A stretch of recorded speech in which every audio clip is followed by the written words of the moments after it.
Hermano, cuando se produce o se presenta algún tipo de conflicto, algún tipo de confrontación entre dos personas, o entre dos instituciones o entidades, incluso entre dos naciones, puede ser entre una persona y una entidad, un comercio, una empresa, y resulta que en esa confrontación una de las dos partes tiene amplias ventajas, amplios recursos, tiene toda la de ganar para enfrentar a la otra parte que es más débil, más vulnerable, menos dotada, y hay algunas maneras coloquiales de referirse a esa confrontación que aparentemente a primera vista luce que va a haber un solo ganador. Incluso hay una expresión sacada de un relato de las Escrituras. Se dice que eso es la confrontación entre Goliat y David. El gigante Goliat, un campeón, un aladid, un paladín de los filisteos, un hombre de casi 9 pies de alto, frente a un muchachito de 17, 18 años que apenas lo que era un simple pastorcillo de ovejas. Y eso se han inspirado películas y libros para, usando esa ilustración, de modo que se pudiera denotar o denominar esa clase de pleito o de confrontación donde una de las partes tiene ínfimas o tal vez nulas posibilidades de éxito frente a otra parte que es más dotada, tiene más recursos, tiene más poder, tiene más de todo. Pero también hay otra expresión que utilizamos mucho, y utilizamos la expresión especialmente cuando la parte débil, la parte vulnerable, la parte que lleva toda la de perder, se empeña, insiste, persiste en confrontar a la parte más fuerte, a la parte más dotada. Y usamos la expresión que eso es el pleito del huevo y la piedra, donde, como se puede apreciar, no importa cómo esa parte débil, representada por el huevo, no importa cómo arremeta, no importa cómo embista, no importa cómo se defienda, no importa cómo haga ofensiva contra la piedra, lleva todas las de perder. Y ese título que ustedes tienen en su folleto, un título interesante, pero si ustedes, es un título tan largo, ¿sabe cómo fue que yo puse? Juicio divino por persistente rechazo al mensaje de Cristo. Si ustedes se les olvida ese título, pueden recordar que este pasaje habla del pleito, del huevo y la piedra. Y saben que eso ilustra muy bien, en cierta medida, cómo ha sido la relación entre Dios y el hombre desde que el pecado entró a la escena de la humanidad. Desde que el pecado hizo irrupción con todas sus consecuencias funestas, ¿verdad? Con todos los resultados que todavía hoy, año 2019, 24 de marzo de 2019, estamos sufriendo las consecuencias del pecado. Pues tenemos ese mismo pleito. Por un lado está Dios. ¿Cómo define la Biblia? Todopoderoso, soberano, todo sabio, infinito, eterno, glorioso, todo suficiente, llevando adelante su propósito y su plan de establecer su reino, llevando adelante su plan salvífico. Detrás del hombre para dar salvación, pero por otro lado está el hombre, finito, débil, insuficiente, dependiente, que no domina nada, ni siquiera lo más mínimo. Pero el hombre sigue pleiteando, pulseando con Dios, creyéndose ser el centro del universo. Y no creyéndose el hombre, tú y yo no creemos que somos la última Coca-Cola del desierto. Creemos que somos dueños de nuestro destino. Y pasamos toda nuestra existencia terrenal luchando contra Dios, queriendo hacer las cosas de otra manera, no haciendo caso a las advertencias divinas que están en su palabra, en la palabra de Dios. Y ese pleito devuelve la piedra. Final, ¿quién va a salir ganando? O mejor dicho, ¿quién va a salir perdiendo? Díganme ustedes, ¿quién va a salir perdiendo? ¿Dios o el hombre? El hombre va a salir perdiendo. Y esto es lo que yo veo, esto es lo que quiero compartir con ustedes de esta parábola de los labradores malvados. Y vamos a ver de esta parábola 3 puntos. Y la idea que quiero dejar en su corazón es decir que si tú persistes en rechazar y en menospreciar a Cristo y su mensaje para ti de salvación, si tú persistes, continúas en esa rebeldía y en ese rechazo, pues simplemente no entrarás en el reino de Dios y acarrea para ti juicio de destrucción. Por eso en esta mañana yo te invito a que tú creas en Él.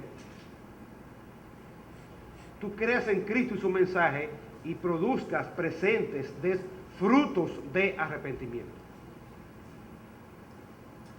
Y de esta parábola vamos a ver 3 puntos. Primero, ¿cuál es el trasfondo o la ocasión de esta parábola? Segundo, la narrativa de la parábola. Y tercero, la interpretación y aplicación o aplicaciones de esta parábola, tanto para aquel tiempo como para nosotros en este tiempo. Primero, ¿cuál es el trasfondo de esta parábola? Trasfondo y ocasión.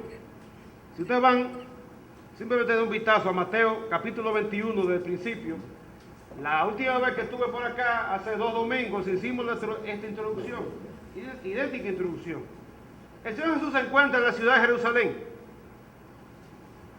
Es la última semana de su ministerio terrenal, lo que se ha llamado la semana de pasión y muerte. Similar a lo que se avecina dentro de 3 semanas, que creo, la Semana Santa, lo que le llaman en el mundo occidental cristianizado, la Semana Mayor. Es una semana muy especial para la nación judía de aquellos días. En pocos días se iba a celebrar la famosa y popular fiesta de la Pascua, y luego lo que se llama la fiesta de los panes sin levadura. La fiesta de la Pascua era como el día de independencia para nosotros y para los países del tipo moderno. Que conmemoraba, ellos recordaban la liberación que Dios hizo, liderado por Moisés, de la esclavitud de los egipcios. Vayan allá a Éxodo capítulos 11 en adelante. Y Dios había establecido entre varias fiestas 3 que eran obligatorias para todos los judíos, y una de ellas era la Pascua con su subsiguiente fiesta de los panes sin levaduras. Y en esa semana, el relato de Mateo capítulo 21 y los pasajes paralelos de Marcos capítulo 11 y Lucas capítulo 19, dice que el primer día de la semana, el domingo, lo que en nuestro tiempo se le llama el domingo de Ramos, Cristo hizo 2 cosas inauditas, 2 cosas sorprendentes. Primero, Él entró a Jerusalén rodeado de una multitud que lo vitoreaba, lo elogiaba, lo exaltaba, que iba montado en un burriquito, como un general. Los generales romanos aquellos días entraban victoriosos luego de haber conquistado alguna tierra de esa manera. Era como una especie de mitin político. No fue organizado, no fue planificado, eso fue espontáneo. Ahora el Señor Jesucristo tenía control de todo eso. Y luego Él entra a la ciudad de Jerusalén y hace algo mucho más inaudito. Va al templo, específicamente al atrio, al patio del templo, y expulsa de allí a mercaderes y cambistas que habían convertido el atrio del templo en un mercado, un negocio patrocinado, oficiado por el liderazgo religioso de esos días. Enseña, realiza milagros, y en la noche se va de Jerusalén y pernocta junto con sus discípulos en el pueblo de Betania, posiblemente en la casa de Marta, María y Lázaro, que quedaba como a 3 kilómetros de Jerusalén. Al día siguiente regresa, y lo encontramos, usted puede verlo allí en Mateo capítulo 21, versículo 23, que vimos la semana antepasada. Lo encontramos de nuevo en el templo. Ese es el lunes de la semana de pasión y muerte. y estamos en el trasfondo de la parábola, encontramos al Señor que está en el templo enseñando. Y de pronto se le aparecen una serie de individuos que van a él en grupos y lo abordan para hacerle una serie de preguntas capicúas, de preguntas capciosas, de preguntas tramposas. Y la idea es hacer que Jesucristo diera alguna declaración por la cual luego ellos podían incriminarlo o podían acusarlo, podían querellarse contra él y levantar algún tipo de trama contra su vida. Y precisamente uno de esos grupos, lo vimos la semana pasada, ¿verdad? Está allí en Mateo capítulo 21, versículos 23 27. El primer grupo es una comitiva de alto nivel, formada por los principales sacerdotes, dice el versículo 23 del capítulo 21 de Mateo.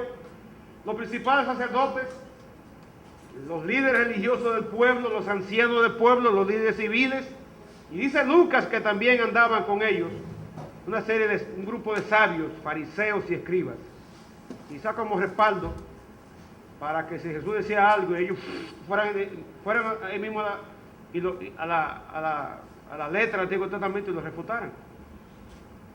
Y van a cuestionarlo, lo quieren interpelar,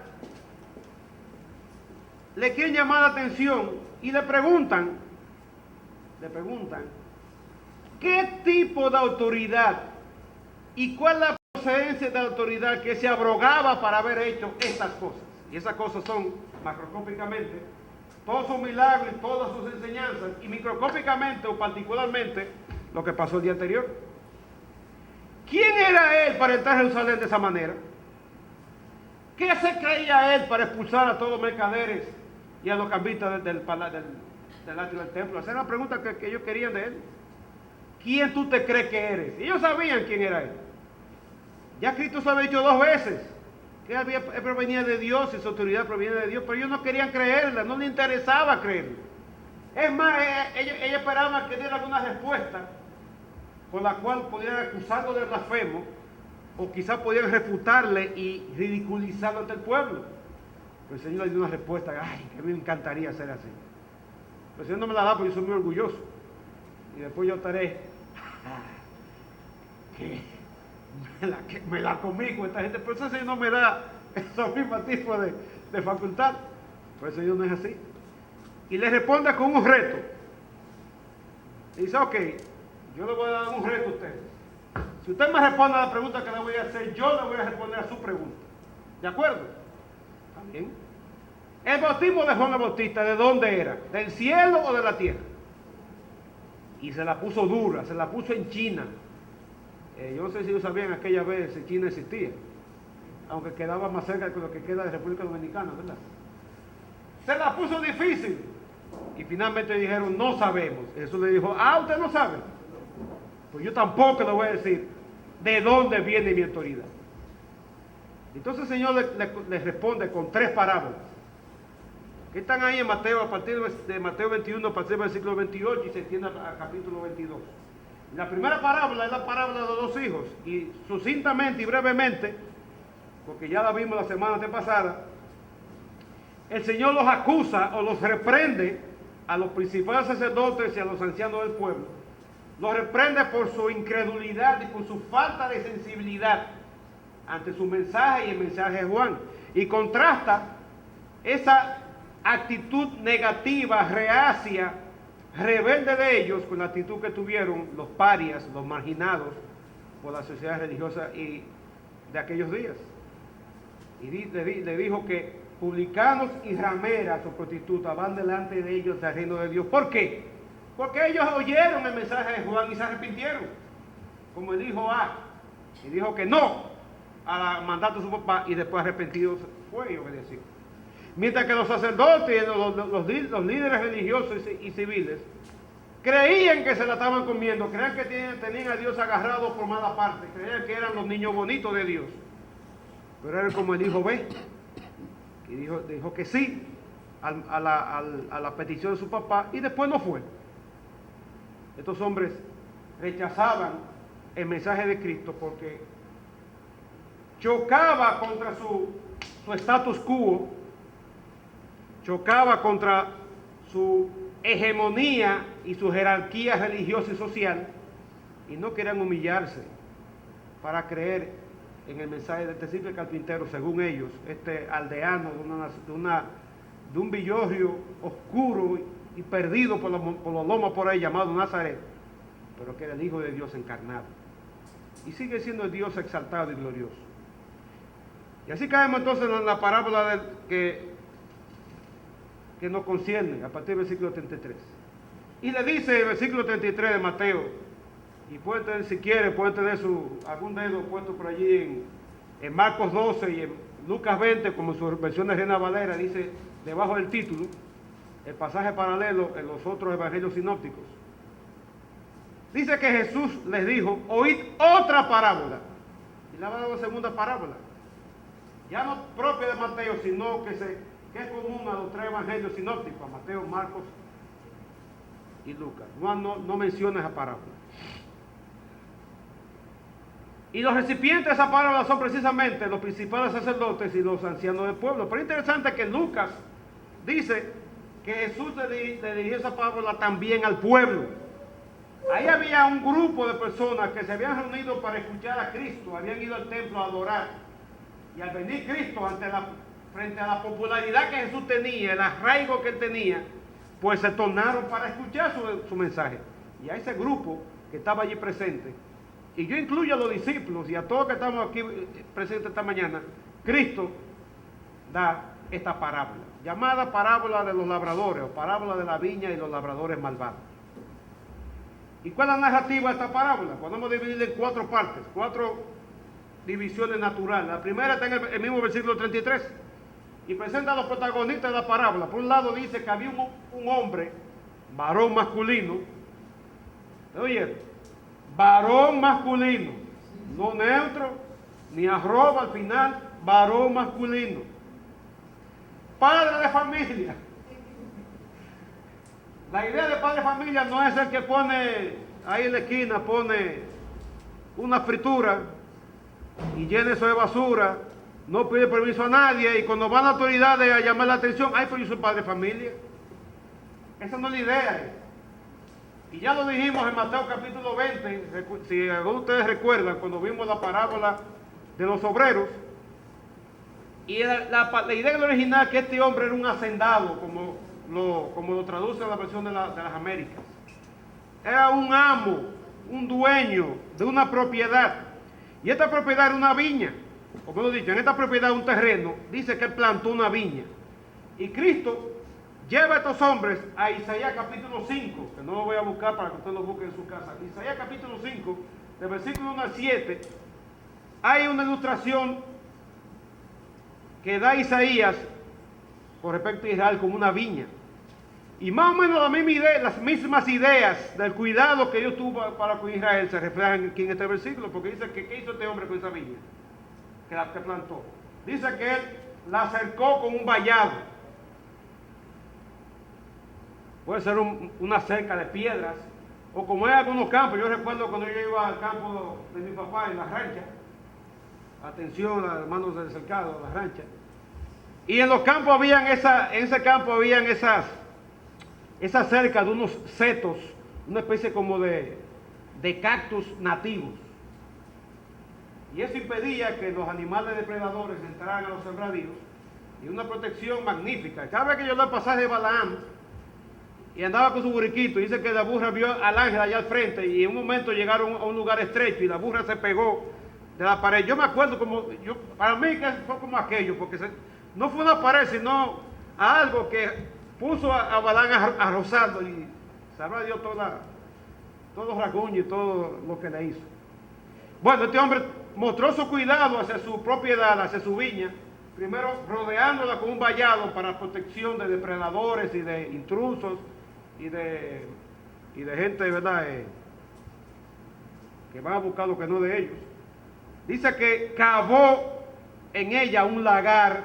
El lagar era una especie como de espacio con tierra aplanada, sobre la cual ponían una prensa, donde se prensaban las uvas, ahí caía el jugo, y luego el jugo lo recogían en envase para fines comercialización, lo que fueran a hacer con el jugo de uva. Y además edificó una torre, una edificación modesta que servía para vigilancia, protección en caso de contra la inclemencia del tiempo de los que estaban trabajando y para guardar los aperos de quienes laboraban ahí. Y finalmente dice que arrendó la viña, la rentó a unos labradores. Y había varias modalidades de cómo se manejaba esa cosa en esos días. ¿Ustedes recuerdan la parábola de los obreros? De un hombre que tenía un terreno y fue a buscar y contrató jornaleros. Es una manera de contratación. Contratar día por día. Personas externas que iban a cultivar o a cuidar, a mojar la tierra o a recoger los sembradíos, pero la paga de ellos era una paga por día. Otra modalidad es la que aparece aquí. En un momento determinado, quizás cuando se acercaba la vendimia, la cosecha, este hombre buscaba y le arrendaba, le alquilaba, le rentaba la viña a un grupo de labradores. Y la forma de pago era que ellos iban a quedar con una parte de los frutos que recogían, pero tenían que darle un porcentaje al dueño de la viña. Y ahí tenemos los dos personajes, el dueño de la viña y los labradores. Campesinos o personas que estaban dispuestas a ir y pasar un buen tiempo trabajando allí, con la esperanza de que al cosechar y a rendir buenos dividendos, ellos se iban a quedar con una buena parte y esa era su paga de su trabajo. Y dice que este hombre se fue lejos, se fue de viaje. Lucas dice que se fue y estuvo fuera por mucho tiempo. La segunda parte lo vemos en los versículos 34 al 36. Y son los intentos del señor de la viña para cobrar lo que le tocaba de la vendimia. Dice que cuando se acercó el tiempo de los frutos, cuando llegó la temporada de recoger cosechas, no sé si habrá algún agrónomo aquí, yo hice esa pregunta en la iglesia, y para mí los agrónomos es un ser en extinción. Los muchachos que quieren estudiar matemáticas, ¿cómo se llama lo que estudió César ahí atrás? Matemática actuarial, o cine, o sistema. No parece que quiere estudiar agronomía. Yo hice una pregunta y raro apareció un agrónomo. Y yo no sé si aquí habrá alguno. Pero tengo entendido, por lo que he leído, que la uva, luego que es sembrada, toma alrededor de 5 años en aquellos tiempos. Yo no sé ahora con los métodos acelerados que hay y con las técnicas y las innovaciones en cuanto a injerto y todo ese tipo de cosas, la biogenética, etcétera, etcétera. Pero en aquellos tiempos tomaba 5 años desde que se sembraba una viña hasta que producía la primera cosecha. Yo no sé si estos hombres fueron contratados por durante ese tiempo, o quizás fueron contratados cuando se acercaba el tiempo de la vendimia. Pero dice que cuando llegaba ese tiempo, pues el dueño de la viña hizo lo que le correspondía, parte del trato. Él mandó a buscar la parte de él. Y vemos aquí, no voy a tomar mucho tiempo, pero vemos aquí los intentos del dueño de la viña en cobrar lo que le correspondía, y para eso mandó siervos. Mateo habla, de 2 grupos de siervos que él mandó. Mateo parece que no da muchos detalles y concentra, pero si usted concentra las ideas, pero si usted va a Marcos y a Lucas, en Marcos y Lucas dice que el dueño de la viña mandó un primer siervo al principio, un primero. ¿Y cuál fue la respuesta de los labradores? El propósito era, obviamente, de nuevo, cobrar, si vale la palabra, la porción de la cosecha que le correspondía al dueño. Sin embargo, ¿cuál fue la reacción de los labradores? Una reacción violenta, una reacción de rechazo, una negativa rotunda a cumplir la parte que a ellos les correspondía. Y no fue de que, mira, no vamos a pagar, te puede ir. No, dice que agarraron y lo golpearon. Dice aquí Mateo que a otro lo apedrearon y a otro lo mataron. ¡Wow! ¿Y qué clase de gente en este individuo? El dueño no se amedrentó por eso y mandó a otro grupo de siervos. Y dice Mateo que a esto le hicieron de la misma manera. Los golpearon, los apedrearon, los mataron a los que apedrearon y golpearon, los afrentaron, los pusieron en un estado de vergüenza y lo devolvieron con las manos vacías. Y yo imagino ya en el ánimo de lo que estaban escuchando, como ya estaba comenzando a brotar, a hervir ese sentido de indignación, de repulsión, repugnancia ante lo que estaba sucediendo. Y así Marco y Mateo dice que envió a otro tercer siervo, y Marco dice que envió a muchos más, y a todos lo hicieron de una u otra manera, o lo golpearon, o lo apedrearon, y a otros mataron. Resultado, ellos no le enviaron nada. Se fueron, los que quedaron vivos, regresaron a donde su jefe con las manos vacías. Y en este punto, ¿qué usted hubiera hecho? ¿Qué yo hubiera hecho si fuera el dueño de la viña? Un hombre que tenía dinero, recursos, raciones. Oye, yo llevo un contingente de policía, o arma una guardia personal, le mando un grupo de sicarios, un comando SWAT que vaya a asaltar a la viña. No, pero no vemos eso.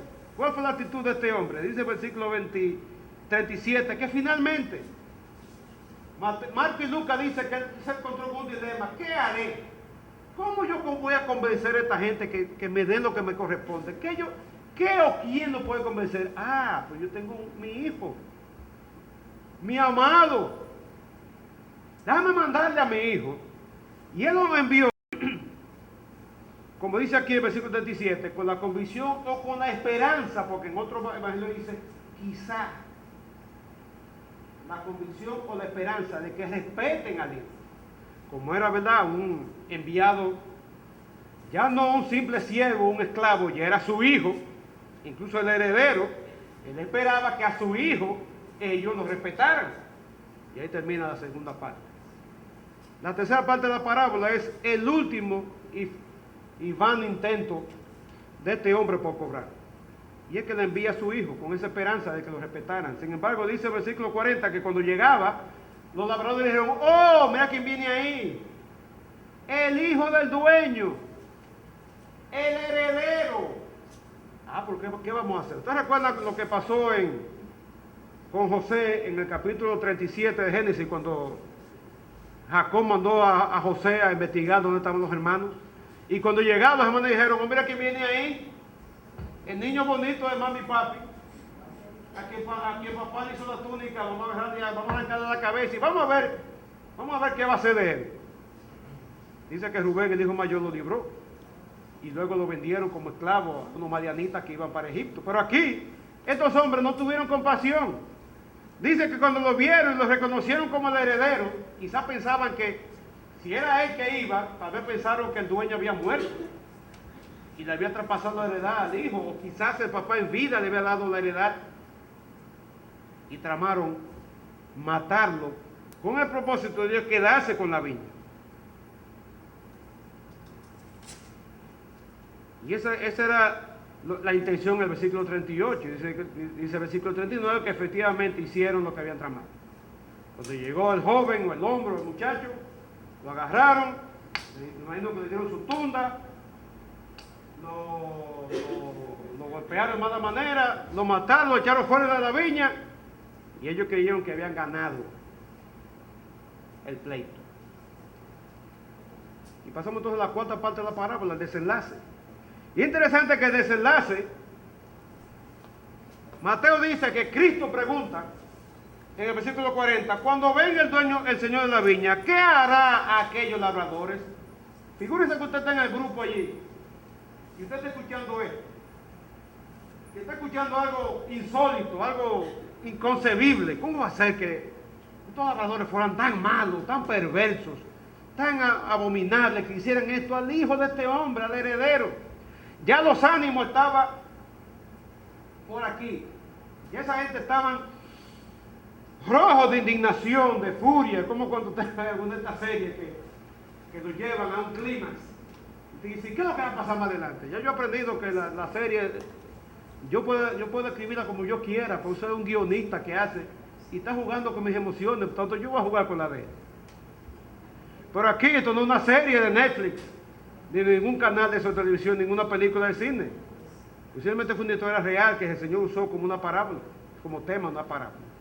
Y Jesús pregunta, ¿qué hará el dueño de la viña? Aquí Mateo dice que los interlocutores, los recipientes de la parábola, los sacerdotes y los ancianos respondieron. Versículo 41 dice, y respondieron que ellos suponen que el guión debería terminar así. Creo que hay una serie, atención, Deudis, hay una serie por ahí que le ponen a que usted elija cuál es el final. Creo que hay una así. Yo no sé el nombre, pero he leído.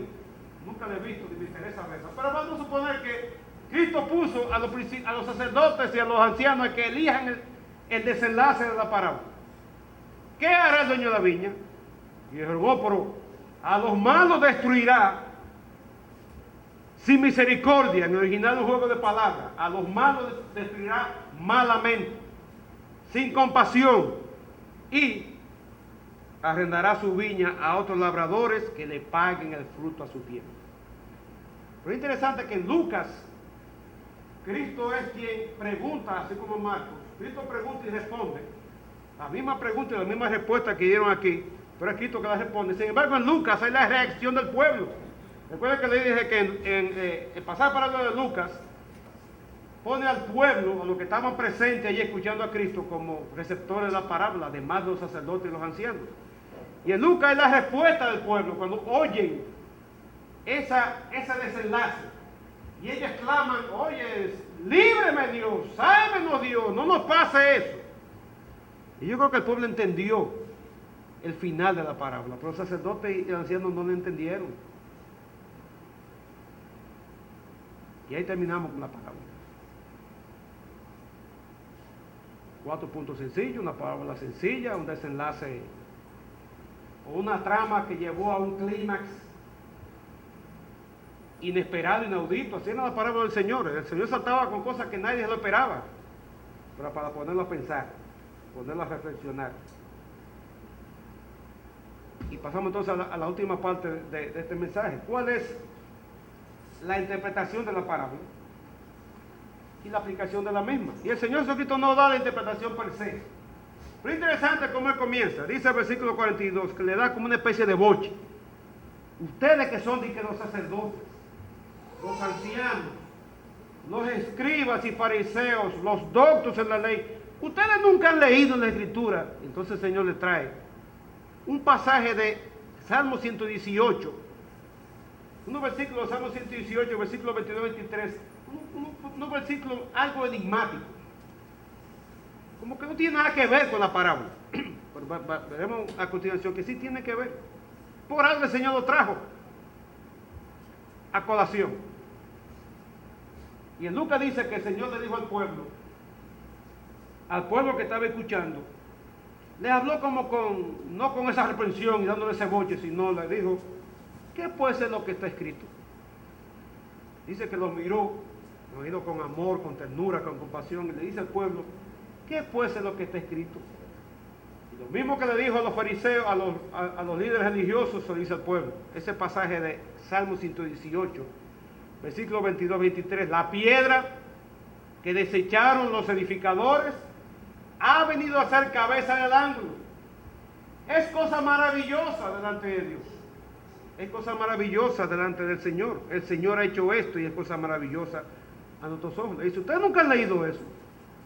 Ustedes que son los letrados, los maestros bíblicos, ustedes nunca han leído lo que dice ese versículo. Y aquí podemos hacer un pequeño alto y ver antes de pasar al siguiente pasaje, que es la aplicación. ¿Cuál es la interpretación de la parábola? ¿Cómo entendieron los que escucharon a Cristo?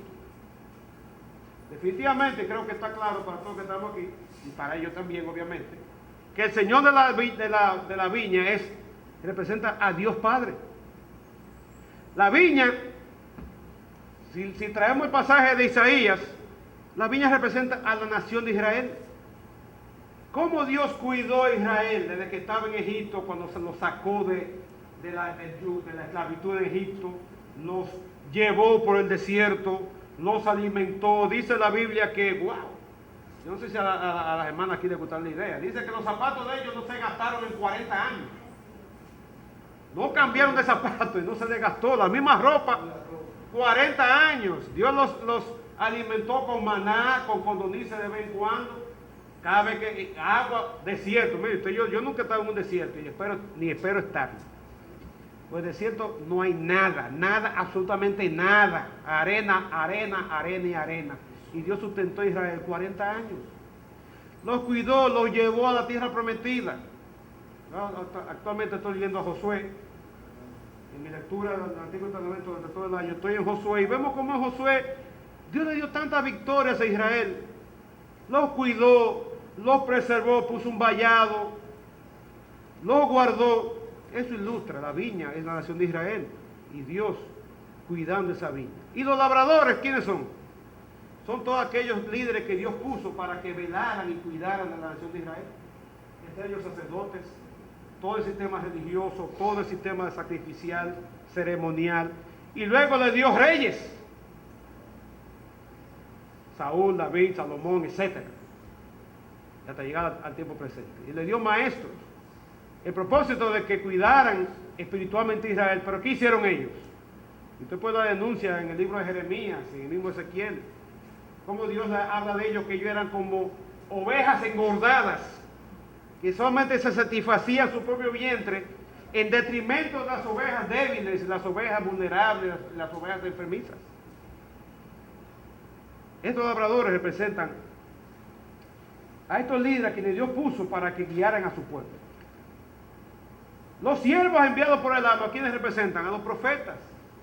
A todo ese grupo de profetas que Dios envió a lo largo del Antiguo Testamento para exhortar al pueblo, para animarlos a obedecer. Y el fruto que el Señor esperaba recibir era precisamente ese fruto de obediencia, de sumisión, de consagración, ese fruto de vida entregada a Él. ¿Y cuál fue la reacción del liderazgo del religioso ante los profetas de Israel? Lo mismo que hicieron estos labradores con los siervos. Si usted lee el Antiguo Testamento, a todo el Antiguo Testamento se ve eso. Muchos quedaron vivos, pero tomen solamente a Jeremías.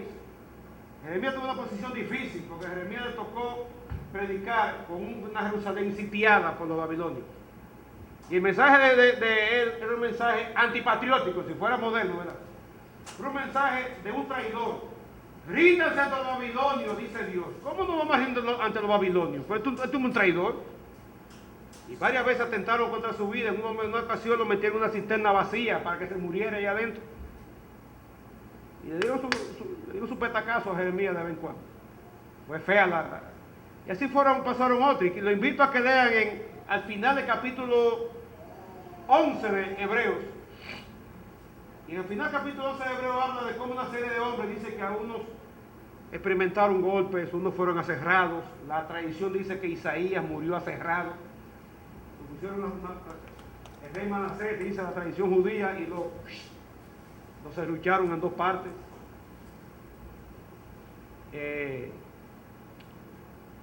Cristo habla de la muerte, de la sangre de Abel y de Zacarías.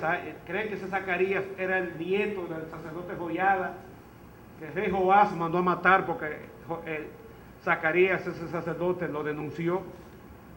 Y eso hicieron paulatinamente, sistemáticamente, sucesivamente. Rechazaron el mensaje de los profetas, ¿Qué vino sobre ellos? La condenación que ellos mismos, los mismos sacerdotes dijeron. Y ellos, por su rechazo violento contra los profetas y finalmente contra el Hijo. ¿Quién es el Hijo? El mismo Señor Jesucristo.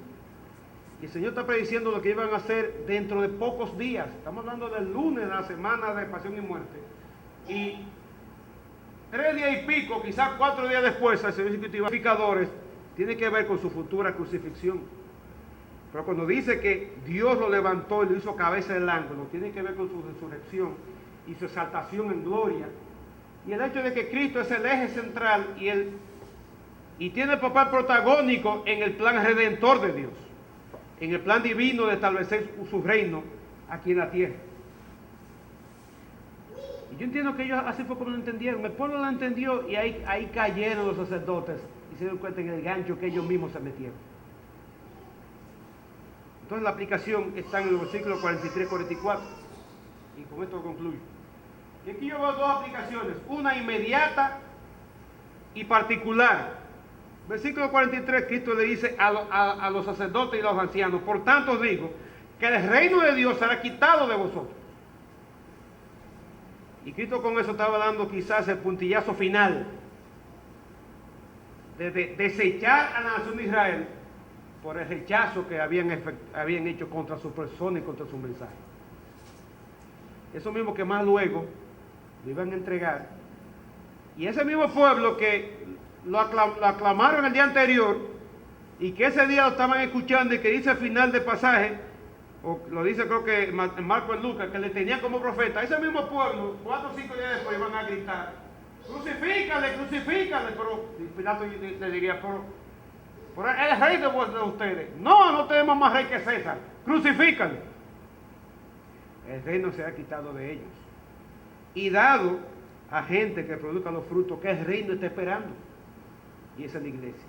En otras palabras, el Señor estaba decretando el rechazo definitivo de Israel, un rechazo temporal. Pablo lo dice bien claro en 2 Corintios capítulo 3. Israel tiene una venda. Usted va de Israel moderno, usted no va a encontrar iglesias por todas partes. El Israel típico, el israelita típico es un tipo materialista, ateo, apegado a cosas terrenales. Por eso es que los judíos tienen tanta fama de ser gente dura de aquí, que le encantan los bolsillos, le encanta la moneda, no quieren saber nada de Dios, salvo un reducto formado por los ortodoxos, por los tradicionalistas de los judíos, de la religión judía, y un pequeño pueblo remanente fiel. Pero el sentido general de la nación de Israel no quiere tener nada que ver con Dios y su palabra. De hecho, para ellos Cristo sigue siendo un falso, un traidor, un engañador, un hipócrita. Ellos siguen esperando un Mesías. Y tú y yo sabemos que ya el Mesías vino. Nos clavaron en la cruz por ti y por mí. Resucitó el tercer día, ascendió a los cielos y esperamos su venida. Yo no sé tú, pero yo estoy esperando su venida. Yo no espero la tribulación ni espero el milenio, yo espero a Cristo que venga pronto. Y espero que tú esperes su venida. Ese es el mensaje de Apocalipsis. Pero el versículo 44 está entonces una aplicación inmediata, general, que se aplica a ti y a mí como se aplicó a ellos en aquel tiempo. Y trata sobre esa piedra. Y aquí tenemos el pleito del huevo y la piedra que le mencioné al principio. Dice que el que cayere sobre esta piedra, ¿qué va a pasar? Será desmenuzado. Dice un peñón, que encima de ese peñón le caiga un huevo o le caiga una pieza de porcelana fina, china, porcelana fina, ¿qué va a pasar? Se desmenuzará. Y si al revés, que sobre el huevo, sobre eso, le cae la piedra, peor todavía, se desmenuzará. ¿Qué quiere decir el Señor con esto? Y hermano, que toda actitud como la indiferencia, la apatía, la enemistad contra Dios, el ateísmo, el rechazo sistemático, todo eso es fútil y vano contra Dios. Tú quizás esta mañana puedes decir: oye, pero yo no soy, gracias a Dios que yo no soy como sacerdotes, esos sacerdotes y esos ancianos, que rechazaron a Cristo. Pero déjame decirte una cosa y preguntarte: ¿cómo ha estado tu obediencia al Señor en esta semana? Obediencia a lo que tú sabes que Dios te está pidiendo que obedezcas. ¿Acaso nos falta obediencia para orar como debemos orar, leer la Biblia como debemos leerla, testificar, servir, andar en santidad, rechazar el pecado, pensar en términos de eternidad, en términos divinos y no en términos terrenales? ¿Acaso eso no es un rechazo contra lo que Dios ha establecido en su palabra, aunque tú y yo nos llamemos cristianos? ¿Acaso no es eso una actitud de rebeldía? De decirle: yo vivo mi vida, no te metas conmigo. ¿Acaso es una manera como yo estoy rechazando, desechando el señorío de Cristo en mi vida? Déjame decirte, no nos escudemos tras el hecho de que no somos sacerdotes ni ancianos y no nos corresponde toda la amonestación y la reprensión de Cristo, porque a algo nos toca a ti y a mí. Apatía, enemistad, incredulidad, indiferencia. Eso lamentablemente son las características de la cristiandad moderna. Como no hay persecución como hay en China, los cristianos hoy se están reuniendo escondidos, o en los estados islámicos, que no pueden decir a la luz pública que son creyentes, sino arrancan la cabeza. Como no pueden decir que son cristianos en algunas regiones de África, o no pueden pararse en una esquina a predicar como pasa en algunos países de Europa, si no los meten presos. Nosotros en la República Dominicana hay una libertad. Y simplemente tú y yo abusamos de esa libertad. Y abusamos de esa libertad en términos, de nuevo, de indiferencia a lo que Dios nos decía en su palabra. Abusamos en términos de apatía. Oímos la predicación y quizás, ay, qué lindo hermano tu predicaste, pero no entra por este oído y no sale por este. Y como he dicho otras veces, salimos por esa puerta y ¿de qué vamos a hablar? La reunión de Trump con el presidente y con 5 mandatarios más de la región del Caribe, o hablar de la temporada de Grandes Ligas que comienza la semana que viene, o hablar de lo que supuestamente el presidente iba a decir en marzo, que no ha dicho y sabrá Dios cuándo lo dirá. Esos son los temas tuyos y míos. Al salir de la predicación, no, corazones compungidos y entristecidos por la amonestación del Señor, su palabra. Y el Señor nos invita a ti y a mí que dejemos de pulsear con Él, porque llevamos toda la de perder. Él es el soberano, es el todopoderoso, es el del universo. Todo suficiente. Tú y yo somos vulnerables, débiles, finitos, dependientes. ¿Y qué es lo que nos queda? Dejar de pulsear, dejar de estar como Jacob aquella vez que luchó con el ángel de Peniel. Dejar de luchar con Dios y someternos a su señorío en obediencia, en humildad, en arrepentimiento. Y si aquí esta mañana hay alguien que todavía no ha entregado su vida a Cristo, bueno, tu caso es crítico. Porque esa destrucción que dice aquí, si tú persistes en rechazar el llamado de Dios a salvación, aquí no te espera un paraíso como creen los árabes, los islámicos, un paraíso lleno de doncellas y mucho vino, o como algo que vi, yo no sé si fue uno de aquí que lo mandó, algo que vi, y que alguien que llegó al cielo, es una historia así, un comediante, en el cielo dijeron, bueno, pues usted no está aquí en el libro, todo está inscrito, pero ya que usted está aquí, vamos a hacer una cosa, vamos a mandarle una semana al infierno, nos vamos a mandar los 24 al infierno, y después 24 al cielo, y según como usted vea, usted elige después. Y lo mandan al infierno. El infierno era fiesta y fiesta, y rumba, y mujer, y roma, y francachela, y de todo. ¡Wow! Y dijeron, ey, te toca ir para el cielo. Ay, usted está demasiado bueno. El trato es que te toque ir al cielo 24 horas en el cielo. Y supuestamente en el cielo, callado, sin bulla, dando brincos de nube en nube, tocando un arpa, qué sé yo qué. Y se acaban 24 días. Cuando lo llaman otra vez, dígame, ¿qué se resolvió? Oye, para el infierno allá. Allá que está la cosa buena. Y cuando llega al infierno y ve que no hay nada lo que dejó, no están los amigos, no hay ambiente de fiesta, lo que hay un olor a podrido, a azufre, a quemado. Se acerca el diablo y dice, hey, camina, entra. Y dice, espérate, pero esto no fue lo que yo dejé otro día. ¿Qué fue? Lo que pasa es que estábamos en campaña.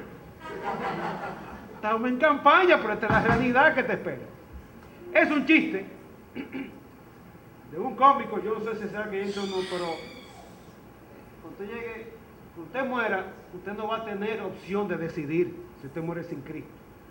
La Biblia enseña que si usted muere sin Cristo, usted le espera uno de dos destinos. O sea, aquí en vida, usted entregó su vida a Cristo para la salvación, le espera la entrada al reino. Pero si aquí en vida usted persistió en rechazar el llamado de Cristo para arrepentimiento y salvación, lo que le espera es condenación, tormento eterno y una vida condenada para siempre, apartada de Dios sin esperanza y sin ningún tipo de segunda oportunidad.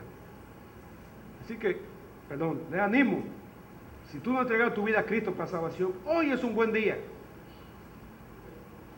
Pesa en una balanza lo que te ofrece el mundo por cuántos años. ¿Cuántos años tú crees que te falta por vivir? Tú que no conoces a Cristo. 30, 40. Si tú eres joven, dices, eso para mi abuelo, para un padrino, está casi muriéndose, pero la muerte está al salir de aquí. Cualquiera por quitarte el aparato ¿dónde fue yo lo puse? Ahí lo dejé en el carro enganchado. El famoso aparato de celular, cualquiera para quitártelo te arranca la vida. Muerte por accidente, un ataque al corazón. Hay montones de muchachos jóvenes, pues más por la proliferación de los bebidas energizantes y toda esta cuestión que quizás tú dices que tú no la consumes, pero los ataques al corazón en juventud se está incrementando, según yo leo en los periódicos. Tu vida pende de un hilo, y después que mueras y mueras en Cristo, no hay esperanza. Hoy es llamado de salvación para ti. Hoy es el día aceptable, dice la palabra de Dios. Cree en Cristo para la salvación. Y tú, mi hermano, escucha, como yo también, el llamado del Señor a santificación y a someternos a su señorío. Por su voluntad es buena, agradable y perfecta. Y su yugo es suave y ligera su carga. Padre, muchas gracias por tu palabra en esta mañana. Te pido, Señor, que tú la lleves a cada corazón. Te pido, Señor, que allí donde está cada uno sentado y yo aquí parado, que tu Espíritu Santo trabaje en nuestro corazón y nos anime a tomar decisiones. Y tú, mi hermano, que estás sentado, piensa, ¿cómo es tu respuesta? ¿Cómo es tu respuesta a los mandamientos del Señor? ¿Has habido en ti algún tipo de apatía o de indiferencia, de desgano, de dejadez? El Señor te llama a arrepentimiento y a que tú revises cómo está tu relación con el Señor. ¿Cuándo fue la última vez que tú leíste tu Biblia? ¿Cuándo fue la última vez que te hincaste a orar? ¿Cuándo fue la última vez que tú le predicaste el Evangelio a alguna persona?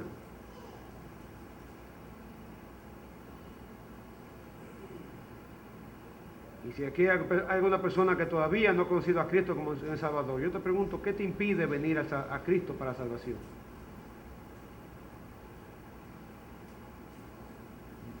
Te exhorto a que dejes esa enemistad, dejes esa indiferencia y te humilles y te entregues a Cristo para ser salvo.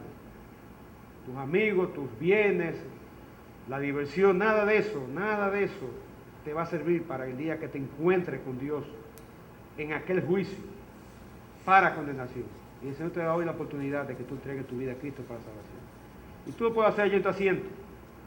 Allí simplemente ora. Yo no te puedo dar salvación, el pastor Cueto no te puede dar salvación, ningún hermano te puede dar salvación, solamente Cristo. Y por eso murió después del Calvario por ti. Acéptalo allí, pídele que entre a tu alma y que te dé salvación y vida eterna.